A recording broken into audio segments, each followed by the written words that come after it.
This segment is brought to you in part by the Canadian Historical Arms Society, owners of the Genesee Range, the premier recreational sport and training facility in Western Canada. See us online at historical-arms.com. The Quiet Professional, a podcast about law enforcement, security, justice, and politics. We are digging deeper on the issues and going where the information takes us with access to experts and authorities. Welcome to The Quiet Professional. Hey everybody, welcome back. Nathan Romas with you. Today we have a big discussion on artificial intelligence, largely within the law enforcement realm, but it'll be very applicable to a lot of other industries and sectors. We're going to talk about the implementation of it, usage, and some of the ethics around AI. For that, I have two guests on the show today. Start with Ron Anderson. He's a returning guest. He is the Chief Innovation and Technology Officer for the Edmonton Police. He previously served as an Assistant Deputy Minister for the province of Saskatchewan's Ministry of Corrections and Policing, and with the Canadian Association of Chiefs of Police, Information Communications and Technology Committee for approximately 16 years. And then we have Deputy Chief Anthony Odoardi. And I hope I pronounced that right. I'm screwing it up already.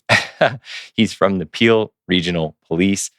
Anthony began his career in 1995 with the Halton Police, where he led several initiatives in this realm, one of which was the creation of Canada's first police-operated public safety broadband network. He later joined the Peel Regional Police in 2020 as a deputy chief and is responsible for the Innovation, Infrastructure, and Technology Command.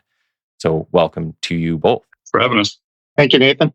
Yeah, glad you guys could be here. I get a lot of questions actually through social media and different means, people asking about AI and what's happening in law enforcement. So this is going to be right up that alley. I'm not the most optimistic in this realm, so I hope you guys have a lot of good news for us today, but I think this is going to be a huge challenge for law enforcement in a lot of different ways, and we'll touch on a bunch of that today. But just to start, maybe we could talk about artificial intelligence in policing. If you can kind of give us a groundwork of where we are now. So maybe what's coming, maybe some of the challenges we foresee. I'll start with you, Anthony, because you're the new guest here. So we'll give you kind of the first word on that. So a little bit of groundwork. What's going on in this world? Okay, well, thanks. And every time I get a chance to speak with Ron on a panel across public safety sector in North America, I always tell everybody he's really a leading authority in this, no doubt. He's welcome back as a returning guest on your program. Mm-hmm. And we often talk about this, but the world of AI landscape is changing so rapidly, like technology did in the early 2000s. We see this with AI now, the different types of AI coming now. We see geopolitical events, particularly in North America now, with rules, legislation, executive orders, which impact the uses of AI, where data is kept, that influences the uses. And so the clock speed of an organization, particularly like a public safety organization, a police organization here in Canada, really has to work in double time to keep up with these changes, to impact the either ongoing initiatives that we have now or those that we see in the future. So AI for good is a common and repeated terminology we hear all the time around North America in public safety, where agencies look to partner with community, with tech companies, academics, and experts to ensure that the usage of AI is intended for public safety use, keep communities safe without unnecessarily infringing on rights. And so striking that balance between the use of AI and the community needs and community safety is at the forefront. And that's why you will hear, and you probably have heard from Ron and myself, talk about establishing foundational principles with the use of AI technology. I think there's a misconception of what AI is in community first in the public. So defining that and defining how you use it and the parameters of usage, and then embarking and consistently engaging community on that notion to make sure that there's value for those initiatives. And so, to cut all that in short is really ensuring that public safety organizations are keeping up with every single bit of information they can with the changing landscape in AI, and making sure that their usage of AI is not offending community, but really ensuring that we have the confidence community to maintain the safety and using it in that manner. It almost sounds like the task of containing the ocean. It's like there's a lot to do there. And yeah, maybe a lot of people think AI is just for making goofy videos or something, but there are legitimate reasons for it. Ron, for you, do you want to have a go at this and kind of tell us what you're seeing from your chair? Yeah, so I think Anthony's right, and we may use different phrases, but as far as the community approach and the way we approach the adoption of these tools, we use the term responsible AI, similar to what Anthony's talking about. Again, it's working with the academics and the community on how we want to adopt these tools in the police services. This isn't new. Like, AI has been around for 20, 30 years. It's now become available to the public widely. And the problem we have is that we have actually been using, I would call, pieces of AI for a number of years in policing in Canada and the US. We've looked at video analysis, for example, to speed up how we process video, those things. Those have been in the market for years. And most services, last number I looked at was about 75% of services use some form of video analysis tool and have for a long time. So bundling all those up into the one big term AI and the public's knowledge or lack thereof around what's in that bundle and how we communicate that out becomes very, very important. So when you can be as specific as possible with your governing body, in our case, the commission, and how we do that process around what pieces of that AI basket we're using, how they're going to be applied, and how we're going to communicate it out. That's the same thing that Anthony's talking about. They're out east, we're out west, but we want the same thing at the end of the day. And that's an understanding from our community and our stakeholders about the tools we're going to use and how we're going to apply them, and that we've thought about the risks that go along with these tools as we get there. So for the both of you, is this largely a private sector driven kind of initiative? Like they're creating a lot of the AI, but when it comes to the law enforcement side, are we just bringing in a lot of the private sector to help us develop tools to determine if AI is being used in a crime or to, I don't know, build out our systems? Like, I feel like there's maybe not a lot of law enforcement who would understand this world. So maybe we just have one law enforcement officer overseeing the implementation of it, the development for our context. But I guess this is largely private sector that we have to bring in third parties. Maybe I'll take a run at it in context in Edmonton, and then I'll pass it over to Anthony. In our case, we've actually had machine learning PhDs working in our service for almost 5 years now. We have a director of AI whose part of his role is to use the process we have, the governance process that we ran through our police commission for how we're going to adopt these tools. So for us, it's a hybrid model where we build tools internally for specific purposes. We will buy tools if they can demonstrate that there's value there, both in money and in outcome. But either way, we run that through our responsible AI process, and we do communicate to the commission on it. So, for example, during the pandemic, our machine learning folks were doing modeling on at what point would our patrol model collapse because X number of people are off. So we used the models that health was using to simulate what an illness would look like in our service and look at when we wouldn't be able to provide the public service anymore. That's the kind of stuff we would do internally. And a video analysis tool for finding the white car in a 3-hour video, that's something we're going to go to the private sector for. So, Anthony, I'll throw it to you. Yeah, much the same. I think Edmonton's ahead of the curve on having someone work within their actual own shop, focusing specifically on AI, where most agencies, and Edmonton, like I said, the reason Ron's my phone a friend, most agencies are looking at what tools are available and are specifically enhanced for public safety. And when I say enhanced, I mean geared towards public safety. Here in Peel, what we're doing is we are working with folks identifying the specific need of a particular AI tool.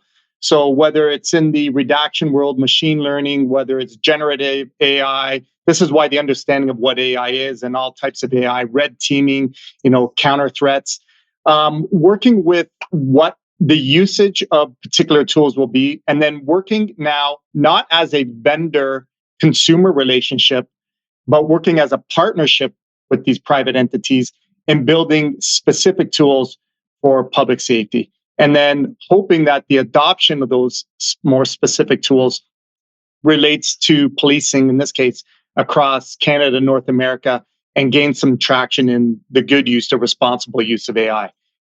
We see that when there's disparate uses of AI that are not necessarily informed, not evil by public safety, but not necessarily informed, this is where community trust falls off. And this is where folks like Ron and I have to work double time on rebuilding that, rebuilding platforms of trust with the community.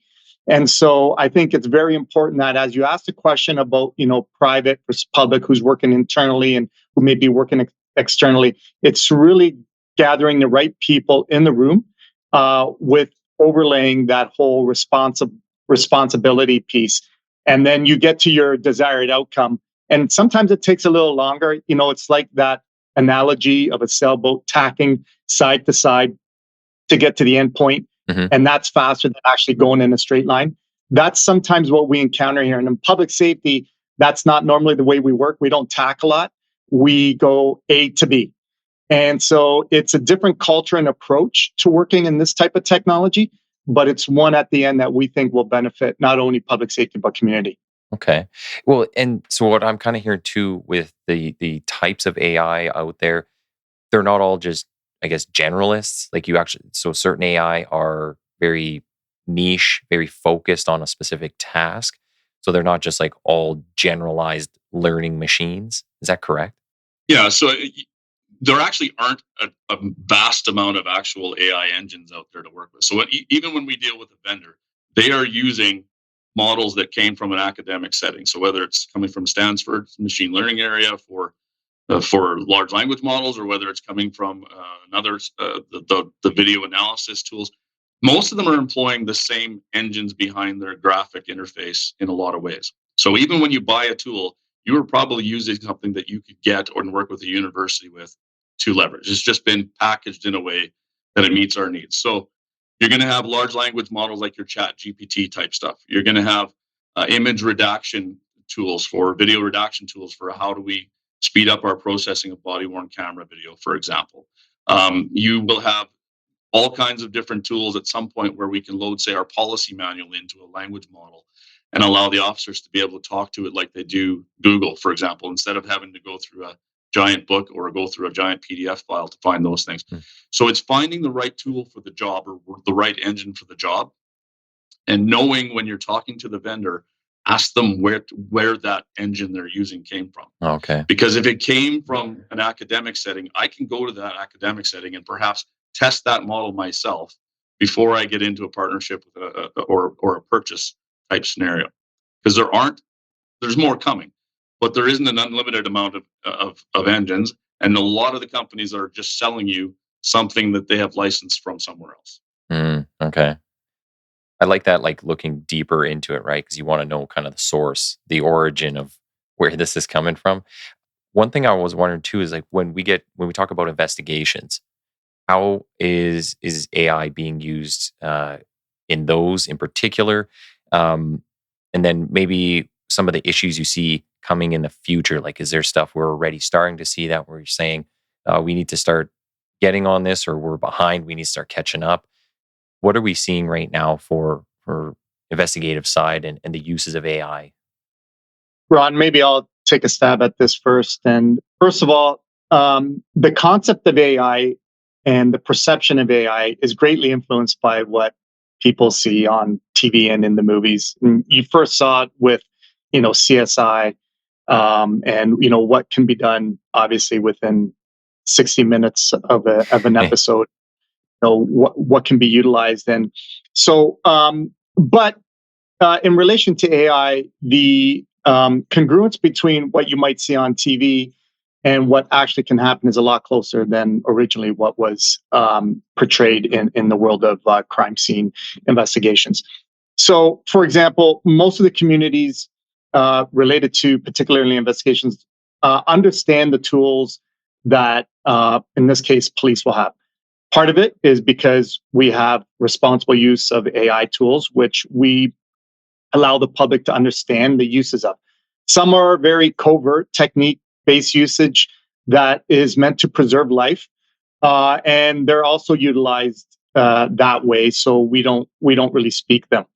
The one that we often see and that we talk about, and Ron alluded to earlier, is the usage of AI in terms of locating someone, whether it's for a crime, whether it's a missing person, vulnerable person, a child. We now have technology that would just a couple of years ago would involve an officer or someone staring at a camera system for hours or days.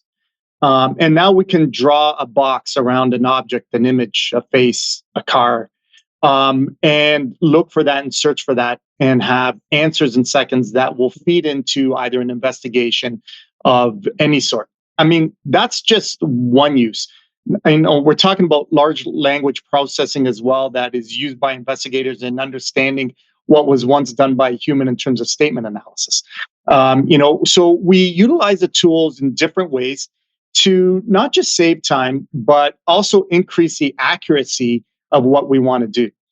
Let me tell you about one other piece that is a hot button topic within the communities today, and it's facial recognition. And the misconception that an AI tool is the only tool that's used to link an image with a crime or someone responsible with the crime, and then that person is then subsequently arrested and sent to jail. The truth behind the matter is that the process behind an AI-driven facial recognition system differs very smallly when compared to a fingerprint system. The technology is used to assist an investigator in identifying an image, and then the human context behind it for the study, the verification of that comes into play. So the technology assists, but the human verification, the human application of what has been delivered and found to policing then takes over to make sure that no one in community is inadvertently subjected to a misidentification, or a marginalized community perhaps is subjected to further marginalization. So these are the steps and policies behind the responsible use that Ron and I were talking about to help underscore the importance and the transparency behind the use of AI. So on that topic, I'll just add one thing. That particular technology, facial rec, we often see criticism of the police utilizing facial rec because of different demographics or the inability. Most of the reports done on those tools were done over 5 years ago now.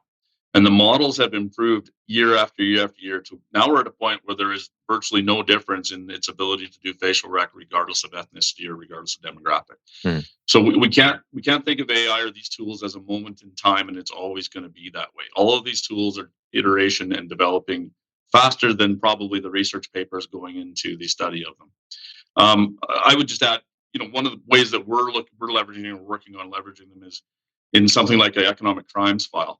So we may get 20,000 pages worth of documents, digital documents for an economic crimes file.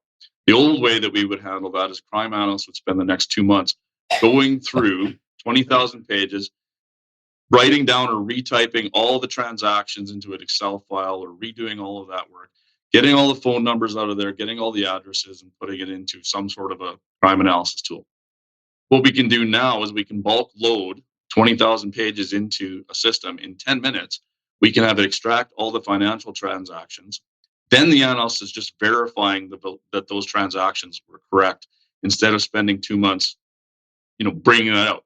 Now they can work on the actual investigation and helping the officers in a more timely manner so the victim gets a faster turnaround.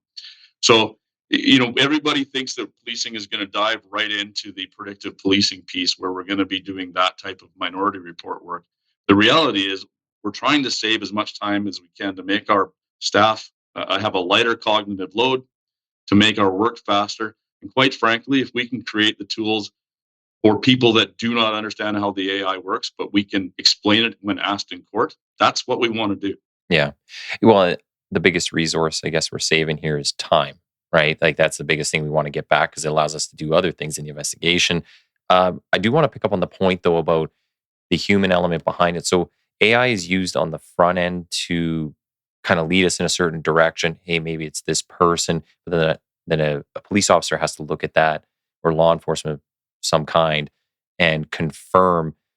But what I'm wondering is, like, I would think the computer would be more correct. Like it can see all the little things going on with your face or your fingerprints. Like, whereas, people can misidentify suspects all the time. So why would the human element be the one to confirm the AI, not the other way around? Yeah, so it's complex and it depends which AI platform you may be using. In terms of, let's just stick with the example of facial recognition. Here in Peel, first of all, there is an approval policy to submit an image for a facial recognition comparison. Many reasons why. Some of it has to do with marginalization of some communities. Some of it has to do with the importance and the use of the transparency behind it. Once that is submitted and approved for image comparison, then we let the computer, in this case, in facial recognition, do the work and utilize the algorithms to make an identification. That in and of itself has been deemed by the courts not to be sufficient to lay a charge and or prosecute. It's sort of like going back to the polygraph days, where someone who takes a polygraph and fails it is not deemed to be lying in the court's eyes. Okay. You have to have more investigation behind it to validate what that computer generated result has given you.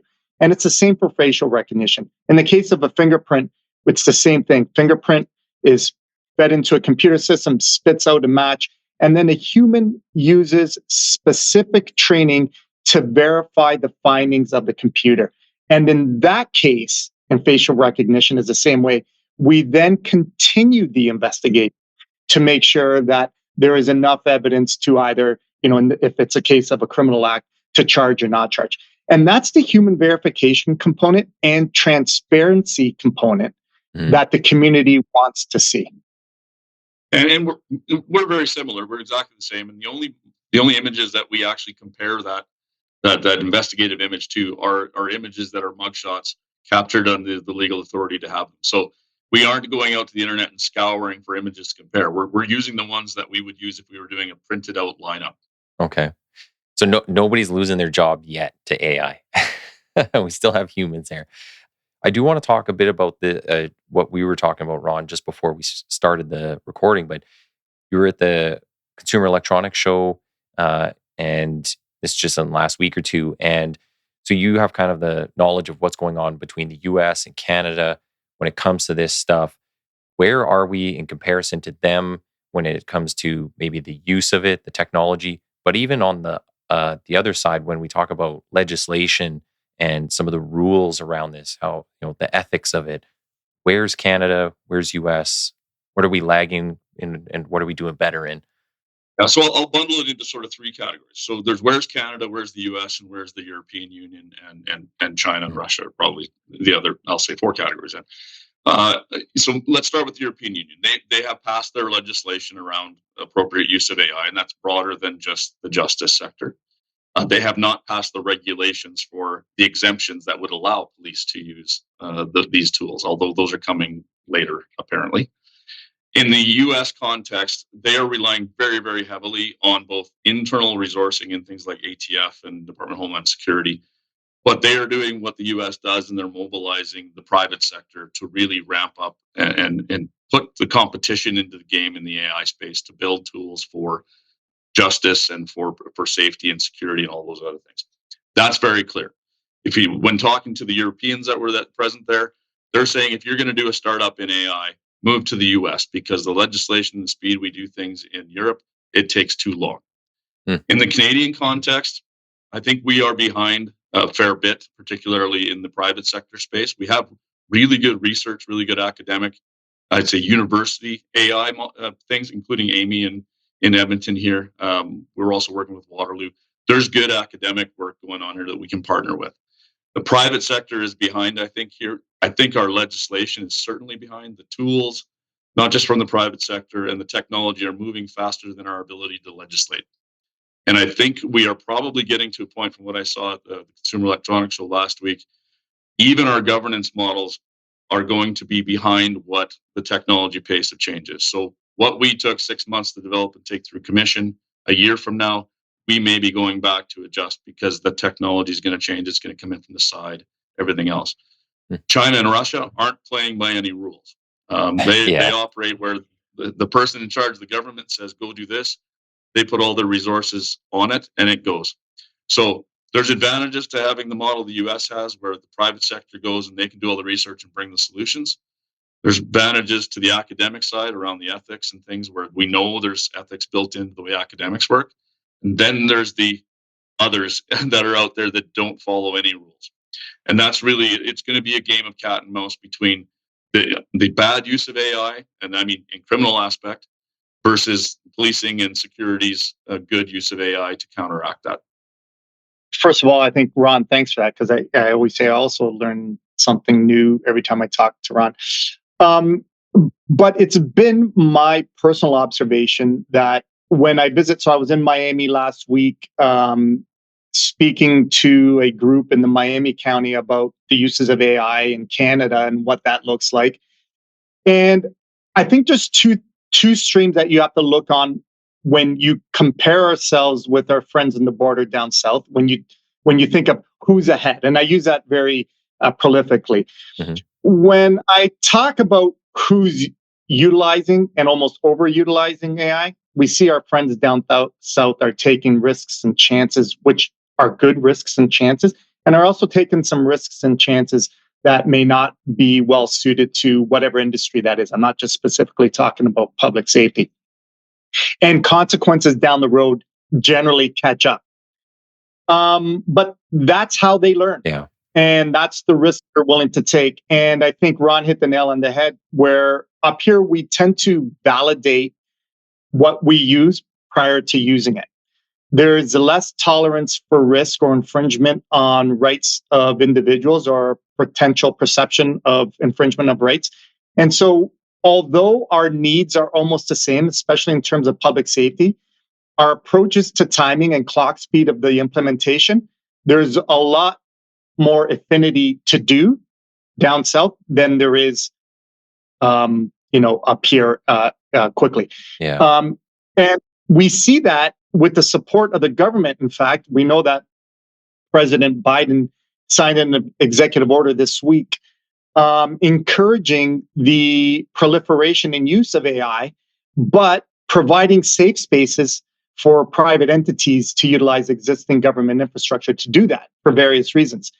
And so what they're saying there is, hey, we're going to have some rules around this, but go nuts and do it in the safety and security of a US-based infrastructure. And so we don't quite see that up here yet. And, we're, I think to Ron's point, we're a little bit behind.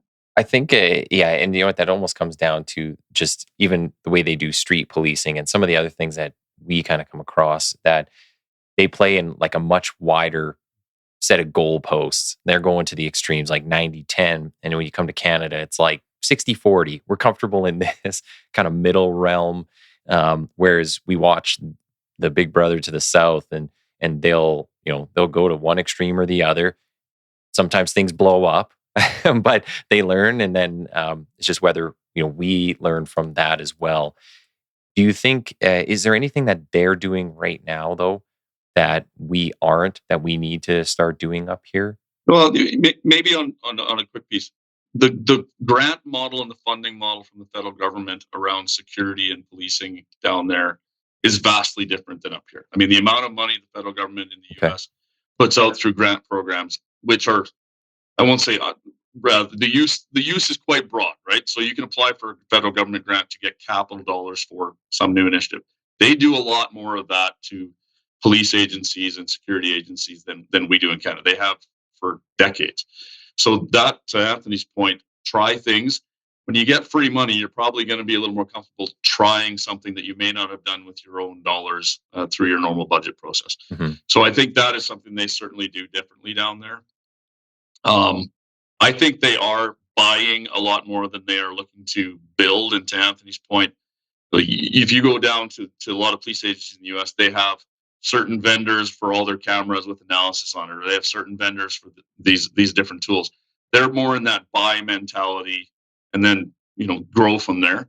I think, to Anthony's point again, we are more in that, let's try and learn from some of the mistakes or the good things that happen in the US, validate it works in Canada, make sure it's okay with our governance processes, and then go down there. So they do move faster than we do usually, particularly when it comes to buying a solution. Okay. On that, maybe I'll ask, so the size and scale of some of these projects here, who does fund these different things, and what does that look like? Like, is this because you were talking before about we might buy like a third party program, but do those cost a lot of money, or is it just, or can they be small? Can it be anything? What is the size and scale of some of these things we're looking at doing? Well, so maybe I'll go, and then Anthony, you can. Some of them are partnering with vendors that we already work with to improve or get something built into their tool. So the body cameras are a great example. We are working, and I know Anthony is as well, with body camera vendor to do a better AI redaction for what the Crown says we can redact out. So for privacy of individuals or what have you. That takes a tremendous amount of resources and time from our staff to do. So if they can improve that tool, it saves us cost in the long run. So that isn't necessarily spending money to get that. When we're looking to buy a product, it's usually to solve a problem, and we're going to start small. We might buy one license, for example, and make sure it works for what we think it's going to work. Prove it out. If it works, then we can talk about expanding it. Most companies right now, since a lot of these companies are new, they're trying to grow. You don't really know who's going to be around in 3 to 5 years, other than the big boys and girls. So when you go to a vendor showcase like CES, or you go to the IACP, International Chiefs of Police Conference, half those vendors may not be there 2 years from now because they're startups and they're trying to build this new product on the new AI and everything else. So for us, it's try it before you buy it as much as possible, and validate that it does the job you want, and that job is actually the one you need to do. Okay. Yeah, more granularly, from the province of Alberta to Ontario in terms of funding pieces related to AI. Ron and I are very fortunate to have governments that are supporting public safety with grants to be able to implement some of the technologies that we spoke about earlier. Ron, and correct me if I'm wrong if it's dissimilar, but last year alone in 2024, we had government-sponsored grants to the tune of over $12 million here just in Peel Region to implement things like automated license plate readers, which have AI components in it. So although not pure AI technology, it's to outfit our vehicles here. Our next generation 911, which is an IP-based 911 system that will utilize AI technology to answer calls quicker. And it has here, it's gone from 3-minute wait times to, just under 15-second wait times. And so we're lucky to have that, but it's not necessarily specific to the exploration and innovation around AI. It is the purchase and consumption of tools that have been on the market in the US. Ron said it for 20 years, and we're just sort of getting them now. And so I think, that's the difference. And, one other piece is that folks like Ron and I are traveling North America to vendors and to other police agencies, talking about the progress we're making here in Canada on innovating on existing tools. So, my motto here with my folks is, I want to be the reason why X company needs to make an update to their software, to their program, because we provided them the information to make their product more useful to us and to community. And so I think we're thought leaders here in Canada. I really do. And, Ron's a perfect example of that. I know I pump his tires all the time, but I truly believe it. Thought leaders here in Canada in terms of the use and innovation around AI and technology. I think what Ron and I are saying is we're a little slower in the actual consumption of that up here, because the big tech partners are generally down south, and they are more, they're a little slower to get to that. So for example, in the South, it's a mainly purchase consume AI technology built by private private firms for public safety. It's the same up here. Ron's working with academic partnerships, so are we in development of AI. But then that goes to a private firm to develop and then consumer purchase. So that's what makes the clock speed a little slower up here. But I think the thought leadership up here in terms of the use of AI and the sensitivity to how it's used in community is we're probably world leaders in that, I would say, in Canada. Yeah, I'd throw the European Union into there. The Netherlands, for example, is right there too. I don't have the grants that Anthony does in Ontario. Where we've secured funding is through the DRDC grants from the federal government for research. So we do partner with right now 3 universities. And really, we are working on the same models that vendors are trying to sell us. We're just working on very specific projects. Like we want to automate our auditing of our 911 calls to meet our provincial regulations because we have people listening to 6,000 911 calls a year to make sure that we're following our protocols. Yeah. Well, why do I need a human to do that? I need a human to listen to ones that don't pass. Right? So how do I bring the ones that fail out and work on that? Those are the types of things that we're working with the academics on. Or how do I do a transcription of a really bad audio that was captured through a wiretap or surveillance or something, multiple people? How do we improve that process so that we can get better information out for investigators? In the US, and to Anthony's piece, a lot of the stuff they're looking at is around the camera stuff, the community cameras, how do I analyze this, license plate, that. The things you can buy from a vendor, and we can buy those in Canada as well. It's just, is that the most important thing that will free up resources and help officers spend more time with the public or doing an investigation versus doing the paperwork or doing the video redaction or doing something else? So I applaud Anthony's agency for the 911 work they're working on so that the 911 people actually deal with 911 calls instead of having a 911 person dealing with, a dog barking next door. Yeah, we certainly have different demographics. We have different just density. If they got cameras in like high density areas, right? Maybe AI can sift through a lot more people than just having an officer look. But they have different issues than we do up here. So it makes sense to take their technology, look at it, and go, well, would this matter in a Canadian context at all? Depending where we want to use it or what for. So I like the part that you're mentioning there, Anthony, about us being thought leaders up here. In all your collective knowledge between the two of you, though, where are we? Where's the biggest struggle going to be for law enforcement? Is it on the investigative side? Is it on the regulatory side? Like, are we seeing issues with just trying to get legislation and regulation passed that we think fits, our usage of this stuff?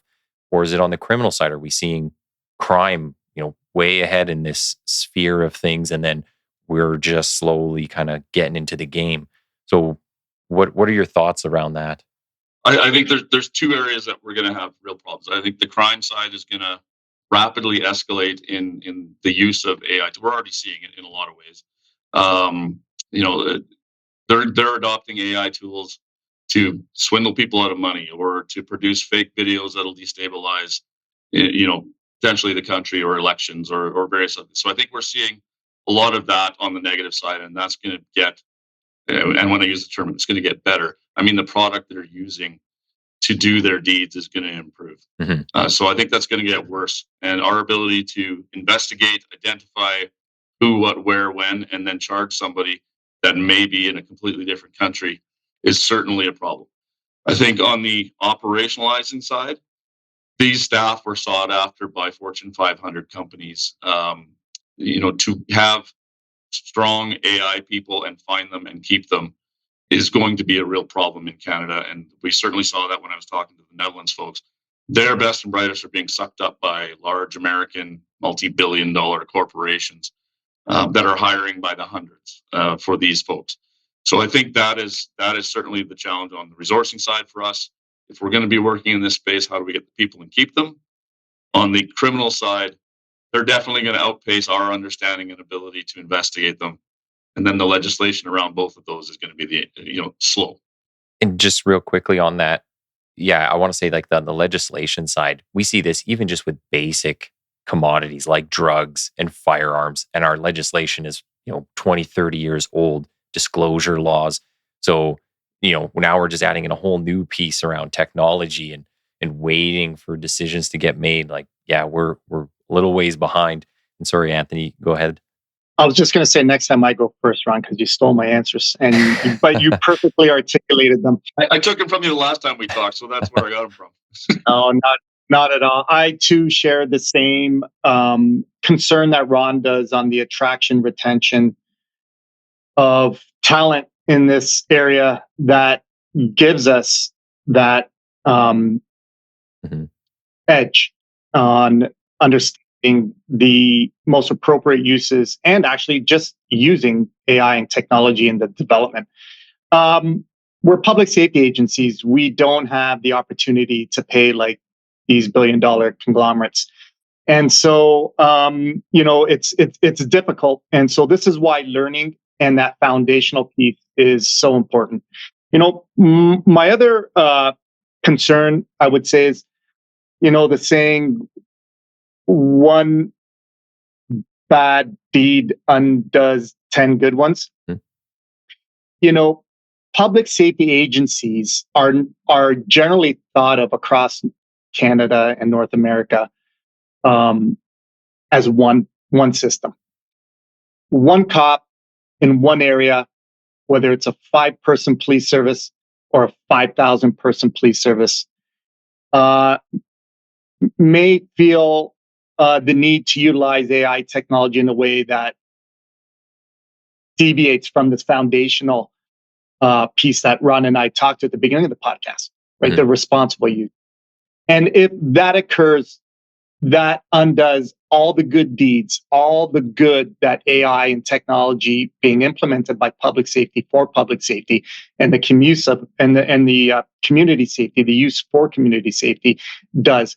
And so it's a really fine line to balance to make sure that your folks in your organization know that you're progressive and innovative and always looking for the next step, always looking to implement the next technology that can help them without overstepping that bounds and causing, frustration and potentially a use of AI that is not endorsed by public safety, but sets us back. So I always try to balance the two. And that's why taking risks, as I mentioned down south, sometimes are the good risks, right? Yeah. Balancing it with the need for transparency and accountability. We've seen that exact case, the Clearview AI thing on facial rec 4 or 5 years ago. That wasn't endorsed by any agency, but officers got handed logins and used it, and we all paid the price for that.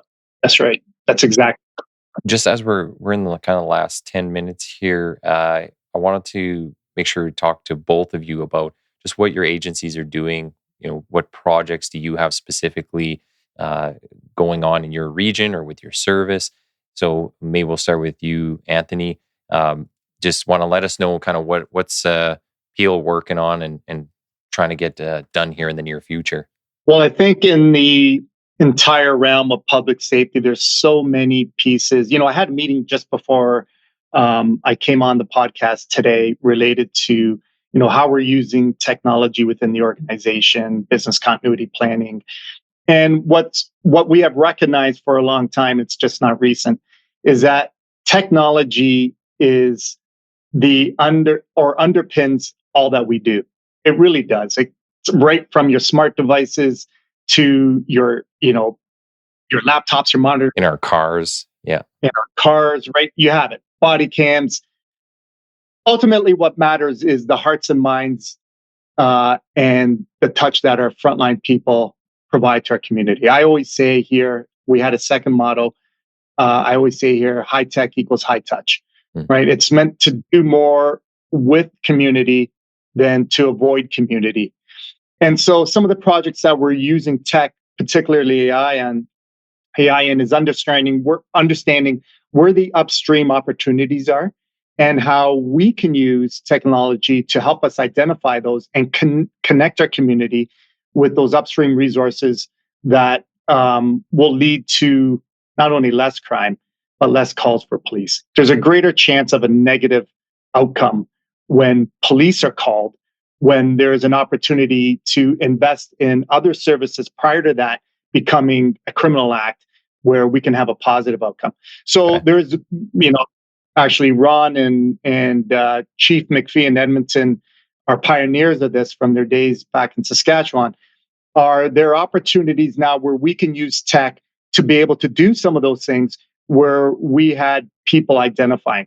And so that goes from everything from a 911 call center to using AI to identify voice intonation in a mental health crisis, to identify emergency calls, to identify where non-emergency calls can exist, but AI tool can be used to provide a service to connect people with right services.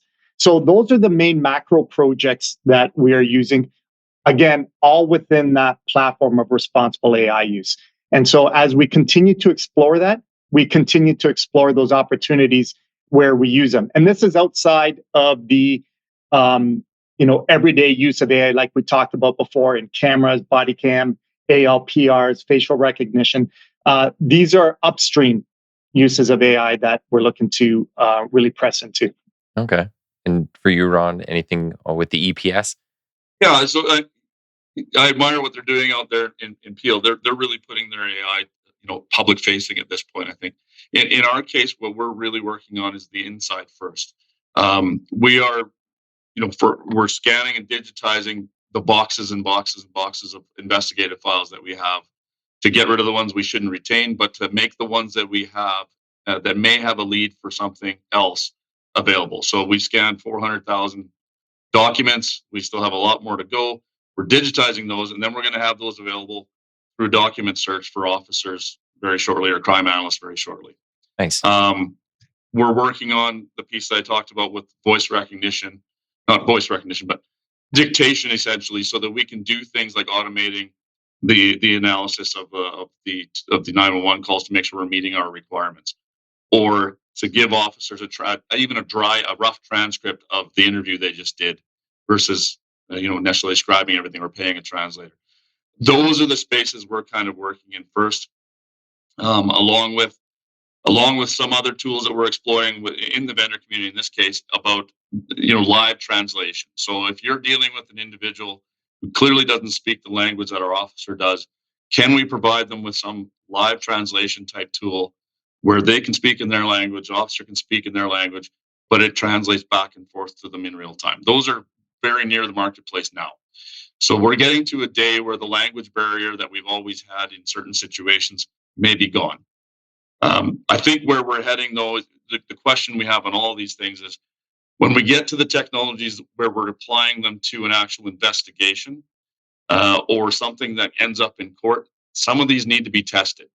And that means taking risks, to what Anthony talked about in the US.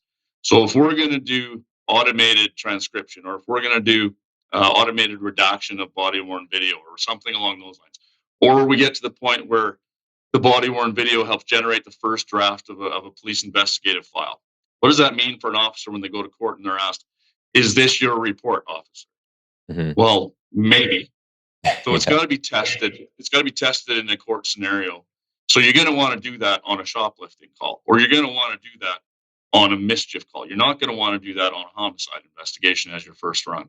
So I think as we move into those, I'll say more investigative technologies, there's a lot of work that has to be done in the justice system writ large, prosecutions, defense, courts, that'll sort of define how we can use them in what I would call the real policing investigative side of things. That's a good point. I think the teaching the crowns, and then I guess judges, the justices, like, they're also going to need to have some level of education on this stuff. I don't know where they would necessarily get it from. I guess they would have their own courses they'll be running, but it would definitely be a whole systems approach when it comes to who's getting educated on this. What is your level of understanding? I know on the Crown side, they're already swamped with files too. They could probably use a lot of this type of technology to kind of sift through things. Does it meet elements of whatever offense we're looking at? Can we siphon some files out and say, hey, these aren't meeting the elements, we're not going ahead with these, we're not proceeding? Or do we still need a person to look through every single piece of paper in there, thousands of pages of evidence and stuff? So yeah, I think there's a lot of positives you were able to provide me. I'm still worried about a lot of the deep fake stuff. Some of it's pretty crazy out there. Should be, yep. But yeah, we're just right on time for the finish here. So I want to say thank you to both of you for coming on the show today, and hang on the line for 1 second. We'll chat offline. Hey everyone, thanks for listening in and following along with the discussions. Be sure to click the follow or subscribe button on your respective listening platform. Also, check out the Quiet Professional on X and Instagram under TQP780. And most importantly, please share where you can. Everyone has a part to play in getting these education and information pieces out there, so pass it along. Thanks again.